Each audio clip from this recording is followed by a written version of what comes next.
Bismillahirrahmanirrahim. Assalamu alaikum. Students, today our topic is basic properties of determinants. तो students इसकी हम 5 basic properties जो हैं वो आज डिस्कस करेंगे. फर्स्ट वन प्रॉपर्टी है the interchange of rows and columns does not affect the value of a determinant. यानी अगर हम किसी डिटर्मिनेंट को ट्रांसपोज करें तो आंसर में कोई चेंज नहीं आता. तो जैसे कि आपको पता है कि ट्रांसपोज क्या होता है. ट्रांसपोज में हम रोज़ के कॉलम्स बना देते हैं और कॉलम्स की रोज़ बना देते हैं. तो यहाँ पे देखें कि हमारे पास जो डिटर्मिनेंट है उसमें फ़र्स्ट कॉलम है 2 3 और सेकंड कॉलम है 1 5. तो हम इस कॉलम को रोज़ में कन्वर्ट कर देंगे. यानी 2 3 का कॉलम जो है उसको हम रो में जब कन्वर्ट करेंगे तो वो 2 3 जो है वो कॉलम में आ जाएगा. इसी तरीके से एक सेकंड कॉलम की हम सेकंड रो बना देंगे. तो जब आप इसको फाइंड आउट करेंगे तो आप देख रहे हैं कि दोनों का आंसर जो है वो सेम है 7.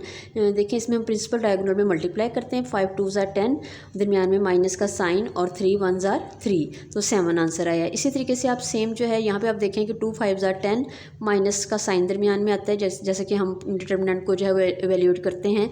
माइनस के बाद जो 3 1 ज़ार 3 प्रिंसिपल डायगोनल में हम मल्टीप्लाई करते हैं और इसको हम सॉल्व करें तो दोनों के आंसर चेंज हैं.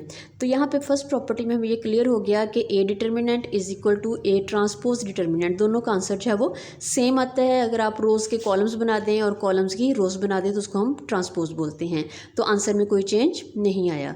इसके बाद सेकेंड वन प्रॉपर्टी को आपने थोड़ा अंडरस्टैंड करना है कि फर्स्ट वन में हमने कॉलम्स के रोज़ और रोज़ के कॉलम्स बनाए थे. तो यहाँ पे सेकंड में आपने जस्ट 2 रोज़ को इंटरचेंज करना है या 2 कॉलम्स को इंटरचेंज करना है. कुछ भी करें तो आंसर में क्या आएगा कि न्यूमेरिकल वैल्यू तो सेम है लेकिन जो साइन है वो चेंज हो गया है. यहाँ पे हमारा आंसर 7 था, जबकि जब हमने ट्रांसपोज किया जब हमने इसको इंटरचेंज किया 2 रोज़ को या 2 कॉलम्स को तो हमारा आंसर जो है वो माइनस में चला गया.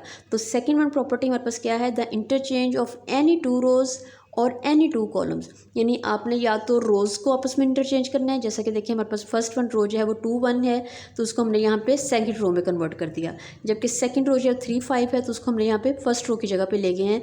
तो यहाँ पे हमने 2 रोज़ को जो है आपस में इंटरचेंज किया है. तो आंसर अगर आप देखें तो ये हम सॉल्व सामने है, आपके सामने सोल्यूशन सामने है. तो आंसर जो है वो 7 से -7 में कन्वर्ट हो गया. यानी न्यूमेरिकल वैल्यू तो सेम है लेकिन साइन जो है वो प्लस से माइनस में हो गया. तो सेकेंड में प्रॉपर्टी क्या है, द इंटरचेंज ऑफ एनी 2 रोज़ और एनी 2 कॉलम्स. यानी या तो आप रोज़ को चेंज करेंगे, 2 रोज़ को आपस में चेंज कर दें, या आप किसी 2 कॉलम्स को आपस में चेंज करें तो क्या होगा, will change the sign but not numerical value. Students अब हम प्रॉपर्टी नंबर 3 और 4 को डिस्कस करेंगे. इसमें देखें प्रॉपर्टी नंबर 3 ऑफ डिटर्मिनेंट क्या है हमारे पास, the multiplication of any row or column by a scalar k will change the value of determinant k folds.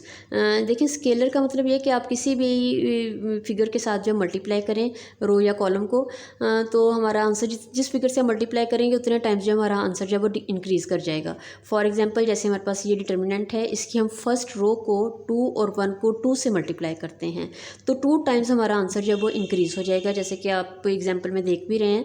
तो इस डिटर्मिनेंट पे हमारा आंसर जो है वो 7 है. अब हम फर्स्ट रो 2 और 1 को 2 से मल्टीप्लाई करेंगे तो ये 4 और 2 है. यानी हमारी फर्स्ट रो जो है 2 टाइम्स इंक्रीज़ हो गई है. तो आंसर जो है वो भी 2 टाइम्स इंक्रीज़ हो गया है, यानी 7 से 14. तो आप किसी भी रो या किसी भी कॉलम को अगर आप किसी भी स्केलर से मल्टीप्लाई करेंगे तो हमारा आंसर उतने टाइम्स जो है वो इंक्रीज़ हो जाएगा. फॉर एग्जाम्पल अगर स्केलर 3 है तो 3 टाइम्स इंक्रीज़ हो जाएगा. ठीक है. और इसी तरीके से हम प्रॉपर्टी नंबर 4 डिस्कस करेंगे. ये आपने अच्छे से अंडरस्टैंड करनी है. देखिए दोनों हम कर सकते हैं, या एडिशन करें या सब्ट्रैक्शन, दोनों में से कोई एक जो है वो आप इस पर एक्शन लेंगे. या एडिशन करेंगे या सब्ट्रैक्शन, किसी क्या करेंगे, the addition of a multiple of any row to an other row. यानी एक रो के मल्टीपल को, यानी एक रो का मल्टीपल मतलब यह है कि एक रो को हम किसी एलिमेंट से मल्टीप्लाई करके उसको किसी दूसरी रो में ऐड करें या सब्ट्रैक्ट करें तो हमारा आंसर जो है वो अनचेंज्ड है. ठीक है. द एडिशन और subtraction of a multiple of any row to an other row will leave the value of the determinant unaltered या अनचेंज्ड. तो यहाँ पे हमने क्या किया है, हमने फर्स्ट रो को, यानी फर्स्ट रो क्या है हमारे पास 2 और 1, फर्स्ट रो को हमने क्या किया है, फर्स्ट रो को हमने 2 से मल्टीप्लाई किया. ये देखें 2 से हमने मल्टीप्लाई कर रहे हैं, 2 को 2 से मल्टीप्लाई किया, 1 को 2 से मल्टीप्लाई किया.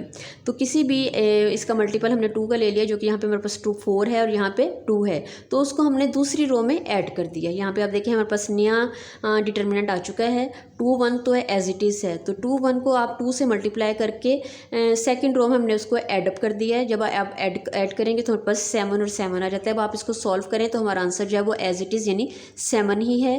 तो इसको आपने अच्छे से समझना है। द एडिशन यानी आप किसी एक रो या किसी एक कॉलम को किसी एलिमेंट से मल्टीप्लाई करके दूसरी रो या कॉलम में आपने क्या करना है, ऐड करना है या सब्ट्रैक्ट करना है। तो आंसर जो है वो अनचेंज्ड या अनअल्टर्ड रहेगा।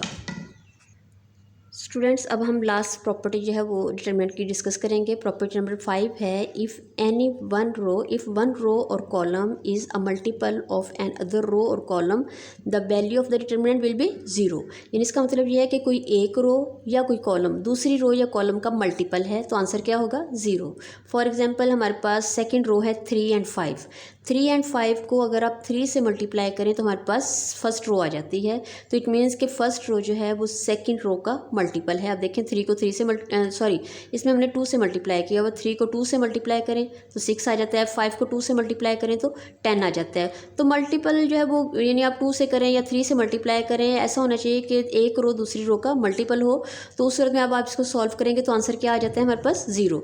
इसी तरीके से अगर दोनों रोज आइडेंटिकल हैं, जैसे कि फर्स्ट रो हमारे पास 2 1 है, सेकंड रो भी 2 1 है, तो इसको भी हम सॉल्व करेंगे तो हमारा आंसर जो है वो 0 आ जाता है। तो ये बेसिक प्रॉपर्टीज़ हैं, इसको आपने अच्छे से लर्न करना है। और ये टॉपिक जो है वो आपको इसी चांग के चैप्टर नंबर 5 से भी इजीली मिल जाएगा।